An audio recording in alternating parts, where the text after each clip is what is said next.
ಗುಣಮಟ್ಟ ಮತ್ತು ನಂಬಿಕೆ 30 ವರ್ಷದಿಂದ. 3 ದಿನವಾದರೂ ಗ್ಯಾಂಗ್ ರೇಪ್ ಕೀಚಕರ ಬಂಧನವಿಲ್ಲ. ಏನ್ ಮಾಡ್ತಿದ್ದಾರೆ ಮೈಸೂರು ಪೊಲೀಸರು? ಹಿರಿಯ ಅಧಿಕಾರಿಗಳ ಎತ್ತಂಗಡಿ ಆಗುತ್ತಾ? ಹಾಸನದ ಸಕಲೇಶಪುರದಲ್ಲಿ ಹಣಕಾಸಿನ ವಿಚಾರಕ್ಕೆ ಗಲಾಟೆ, 2 ಗುಂಪುಗಳ ನಡುವೆ ಮಾರಾಮಾರಿ, ಸಿಸಿಟಿವಿಯಲ್ಲಿ ಹೊಡೆದಾಟದ ದೃಶ್ಯ ಸೆರೆ. ಬೆಂಗಳೂರಲ್ಲಿ ಇಂದು ಬೃಹತ್ ಲಸಿಕಾ ಮೇಳ, ಒಂದೇ ದಿನ 1.25 ಲಕ್ಷ ಜನರಿಗೆ ಲಸಿಕೆ ಹಾಕುವ ಗುರಿ. ಒಟ್ಟು 346 ಕೇಂದ್ರಗಳಲ್ಲಿ ಸಿದ್ಧತೆ.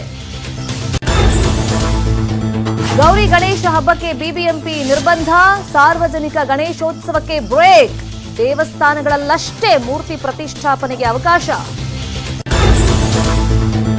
ಇಂದಿನಿಂದ ಯಡಿಯೂರಪ್ಪ ಜಿಲ್ಲಾ ಪ್ರವಾಸ, 4 ದಿನ ಶಿವಮೊಗ್ಗ, ಶಿಕಾರಿಪುರದಲ್ಲಿ ವಾಸ್ತವ್ಯ, ಸ್ವಪಕ್ಷದವರ ವಿರೋಧದ ನಡುವೆಯೇ ಟೂರ್.